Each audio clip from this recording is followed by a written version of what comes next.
from the Fox 5 studios, this is Silver State Sports Live. Well, a 9-game point streak for the guys in gold, just days away from the Stanley Cup playoffs getting underway. It has us all kinds of fired up this afternoon. Welcome to Silver State Sports Live. I'm Mariah Janos. And I'm Mike Davis. The Knights may be heating up, but the A's have cooled off after a tough loss to the Rangers last night. How they can save the series, plus the Aces roster is coming together in the quest for a 4th ring in 5 seasons. But let's start with the team in search of their 2nd ring in 3 years, the Vegas Golden Knights, as they are wrapping up the regular season strong. The latest win coming last night over the Winnipeg Jets. Yeah, so let's head to the Fortress to see how it all went down. Scoreless through the first frame. Let's jump to the second. Knights on the penalty kill. Jack Eichel steals the puck away on the fast break with Mark Stone, and the captain goes 5-hole on Connor Hellebuck for his 10th shorty of the season. VGK takes a 1-0 lead.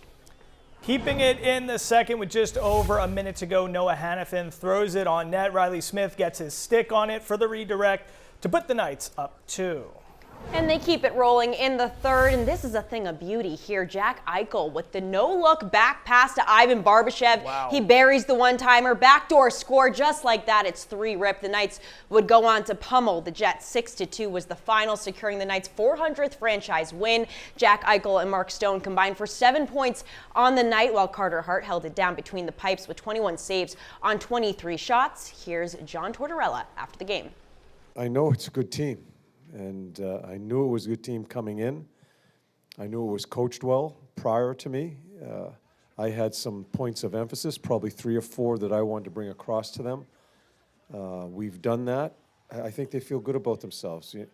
When you win some games, you feel good about yourself. And hopefully we can keep on building on that. You know, he's not wrong. We do have a really good hockey team in here, and we need to believe in ourselves and in each other. And, you know, that's the first step of being a great hockey team and believing in ourselves. And I think you've started to see that in the last few weeks. We've started to build some more confidence within each other and in our game. And, you know, there's that belief that comes with it, and that's huge. I mean, that's the key if you want to make a run and go where we want to go at the end of the year. You know, every guy in here has to believe that, you know, we're worthy of being there and winning. All right, so taking a look at the Pacific Division standings, VGK is in the top spot with 93 points, followed by the Oilers, Ducks, and Kings, your Pacific Division playoff teams. Yeah, so getting Vince Sapienza's take on this is a must. He joins us now in studio. Vince, it wasn't long ago we were talking about the depleted spirit in the locker room, but in comes Torts. Yep. And the ripple effect can't be denied here when you look at the productivity from guys like Rasmus Andersson, Jack Eichel, Mark Stone. We just saw it there. How would you describe the level of play that's been unlocked here? Well, prior to this, we were talking about, Mike and I, about how just a few days ago, Jack Eichel seemed, I don't want to say lost, but didn't seem comfortable with his new role in that attacking type mindset. As we know, Jack Eichel likes to play the half wall, likes to play half-court offense, but it seems like Torts unlocks something, and that messaging he talks about is very simple with the team. But it's those gentle reminders, hey, you're really good. Hey, you're faster than this guy. And we saw that time and time again, specifically in last night's game against Winnipeg and even against Colorado during different times. Jack Eichel was using his speed. He was really showing his world-class skill, and he was putting it on display.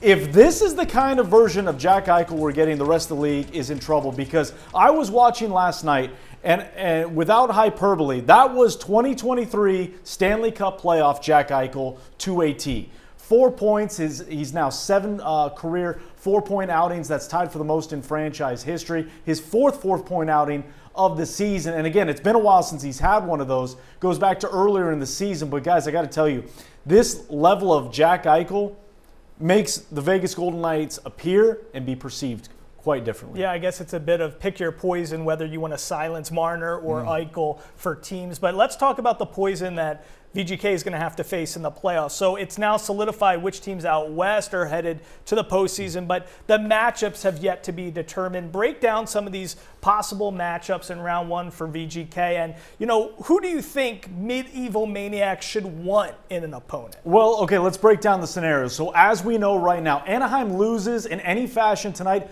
Vegas secure a first-round home series against whoever that opponent is. If they get a single point, regardless of what happens tonight, between Anaheim and Minnesota, the Golden Knights will secure their 5th Pacific Division title. Now, in terms of the matchups, it's a 61% chance it's going to be the Utah Mammoth, a 17% chance the LA Kings, 13% chance the Anaheim Ducks, and then way down there, 6% is the Edmonton Oilers. I think that adds up to 100%. Wow. Don't we're do not the good at math calculator over here. No, Don't we ask don't us. do. We don't. But do again, that. everything is pointing to the Utah Mammoth right now, and the Utah Mammoth have been quite the story. Obviously, we've been talking about the Central Division, the vaunted three-headed monster that is Colorado, Minnesota, and that third team who I'm already blanking on. But it doesn't matter because Utah's the team we're focusing on right now, and Utah has kind of been this team that's been a fun story to talk about. They got the Zammoth going on, a little party in between periods. But when you look at the team, it's a really well-built team.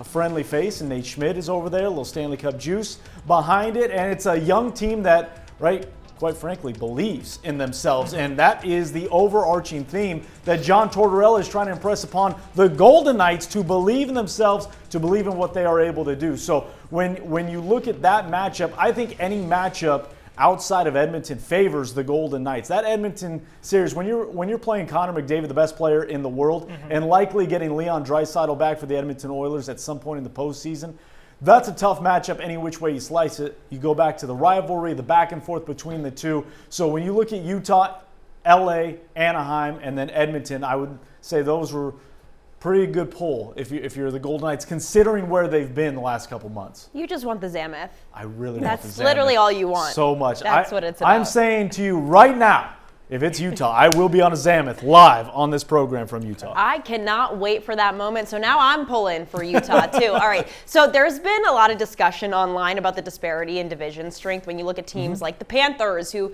maybe have more wins than the Knights do, but they are out of playoff contention.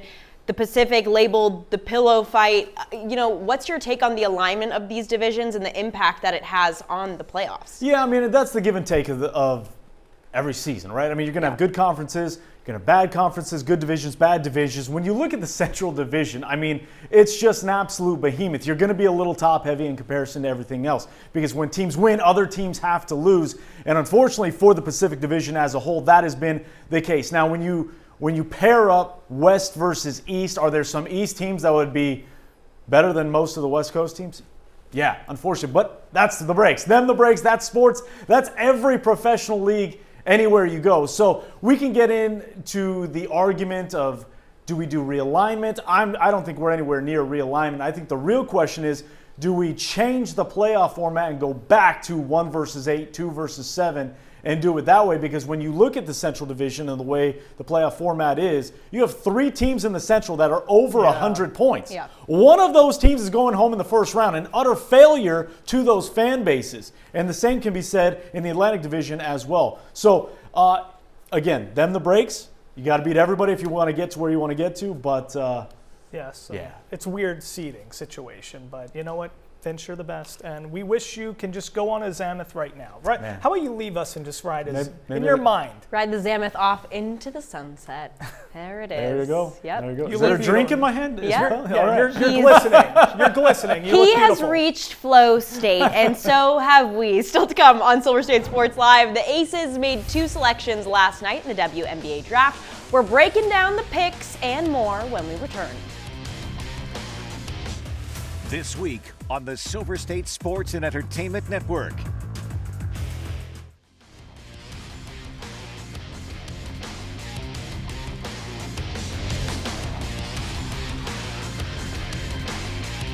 Your Triple SEN lineup is sponsored by AAA Roadside Assistance. Visit AAA today.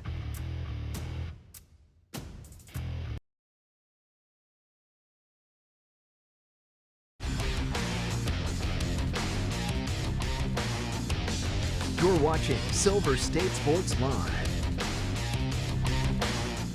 The WNBA Draft was last night. UConn's AZ Fudd going number 1 overall to the Dallas Wings. As for the Aces, they did not have a first-round pick.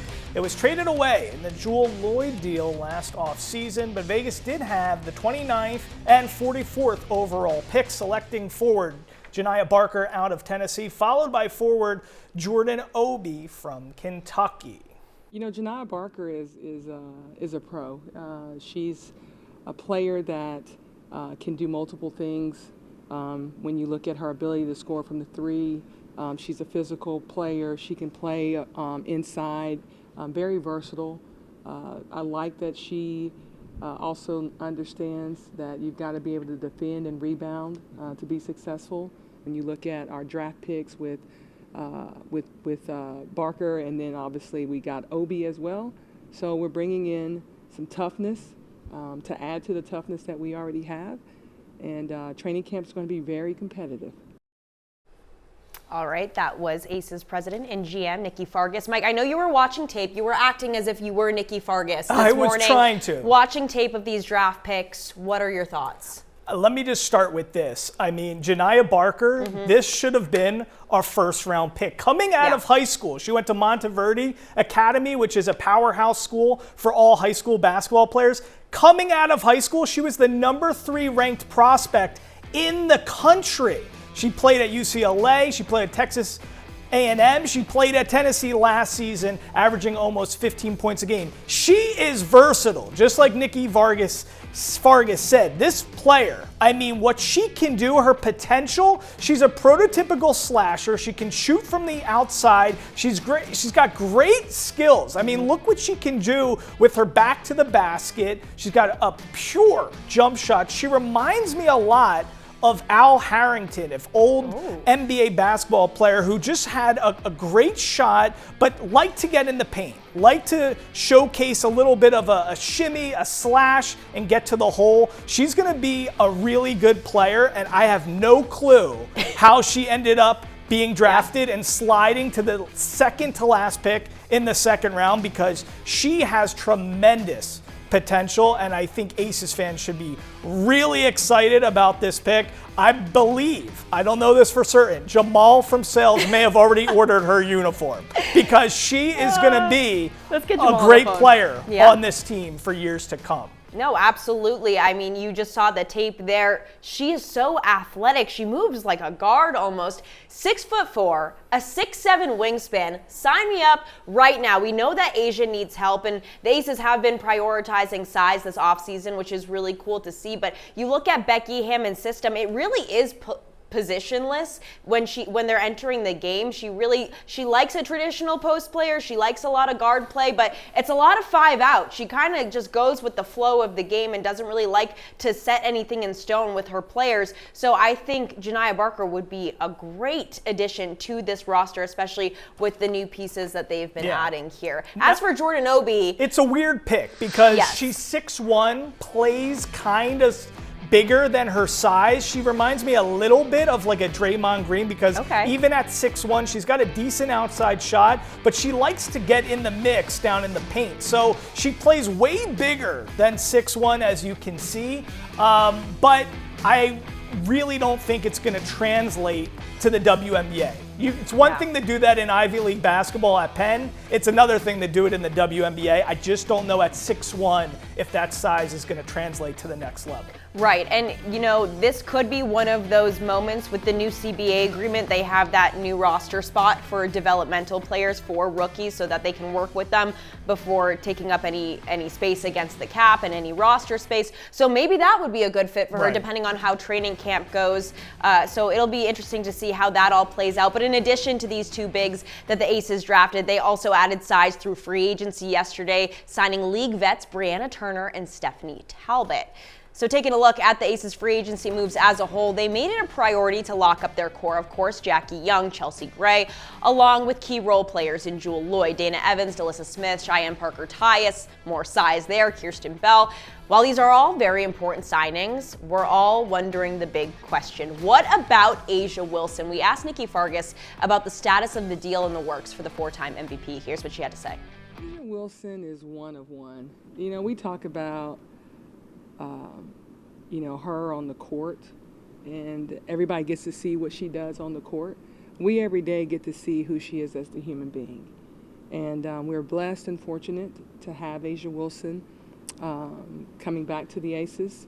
And we appreciate the crown that she must wear and that she has to wear. And it's heavy, but she does it with such humility. She does it with such grace. It's an honor to be able to come into this building every day and be able to work alongside an Asia Wilson.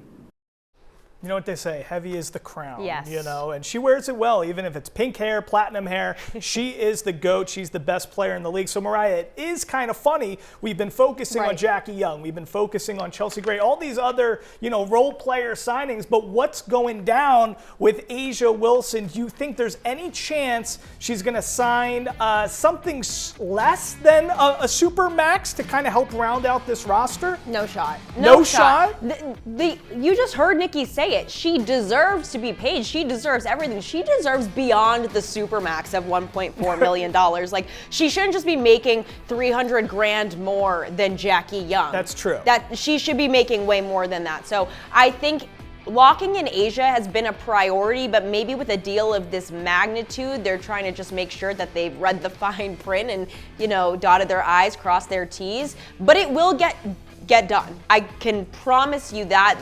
She is the face of this franchise. She is the face of the league. She is arguably the best women's player in the world. So she's going to be here for the long run. So you don't think she pulls a Tom Brady, being the best in the sport, wanting to continue the winning ways, continue this dynasty? We saw former Aces player Plum Dog, she took less money. A lot of people are taking less money around the W.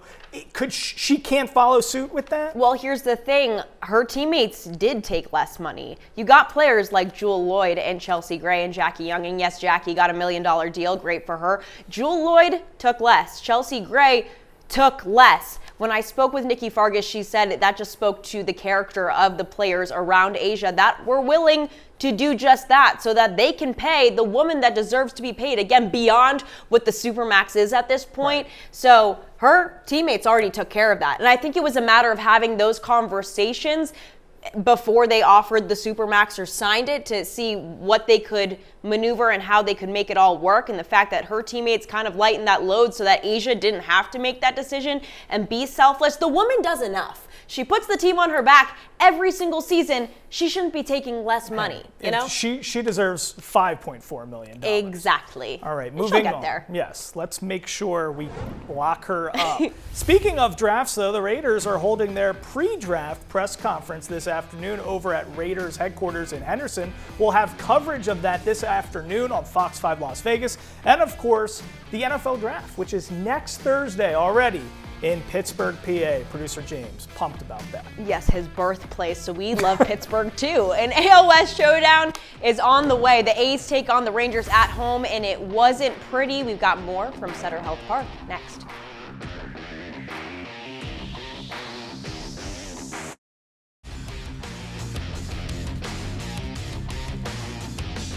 You're watching Silver State Sports Live. A 4-game homestand with the Texas Rangers got off to a shaky start. Yeah, the A's battling it out for the first spot, or the top spot in the AL West. Things fell apart pretty early in the top of the first as Jake Burger hit a whopper, a 3-run homer off of ace Luis Severino to get the Rangers going. And guess what, Mariah? Burger wasn't done. Ugh. 2 innings later, his next at bat, Burger put some ketchup on this one, banging one to right for Zip Rangers. Rangers pitcher Nathan Eovaldi was wheeling and dealing, throwing 7 innings of scoreless baseball, 7 strikeouts. Thankfully, Lawrence Butler made some of the bleeding stop. Bottom of the 8th, Butler goes solo yard to right. 8-1 is the final. The A's dropped the first of 4 games. Here's A's pitcher Luis Severino after the game. I just need to start walking people. I feel like the first inning, everything happened the first inning, and after that I'm good. I need to be able to handle the first inning. I don't know why I'm walking people just in the first inning, and then after that, like, I'm getting better.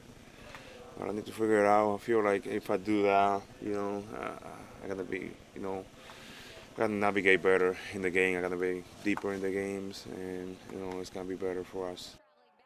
Yeah, he doesn't look happy. A big series as the Rangers and A's are trying to battle this out to lead the AL West. 1 down, 4 more to go against Texas, then a 3-game weekend series against the White Sox. Yep, so we'll see how it all shakes up here. There's still time to get back on track and take the series.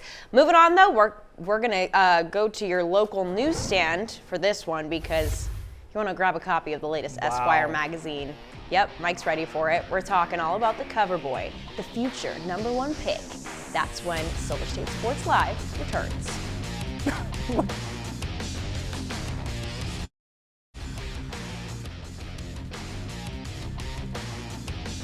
You're watching Silver State Sports Live. Well, Mendoza's having a moment. The Heisman Trophy winner and projected #1 overall pick took in the Masters last week, and now he's front and center on the cover of Esquire magazine. How fancy. It's their Mavericks of Sports spring issue. And get this, look at that. The headline on the cover reads, "And then God created Fernando Mendoza, a quarterback to believe in." Is that Jacob Elordi? No, it's Fernando Mendoza. And I created this to counter that just because you love Fernando Mendoza so much. I decided to do a Michael Mendoza Mariah mix-up. Take a look at these. Thank you, AI. We look incredible. Look at your calves, Michael. I mean, the calves might be the most realistic thing Yeah. about that entire photo. And I can wear a tie like that. Yeah. Look at you. Look at those forearms. I was going to say, I look so good. I'm jacked. You really are jacked. Those are our faces, our heads on Mendoza's body. And just to prove to everybody at home that I actually do have gorgeous... Look at these. I do have gorgeous thighs. Look, I mean, not calves, not the thighs. Calves and the thighs. calves. Look at these. That's years of tennis play. I was going to say, he plays tennis. Can you tell? Look at that. Every other part of my body is awful. Rock solid. But this is... Everything's mush but the calves. I'm going to ride a Xanath to go get my copy. We'll see you tomorrow.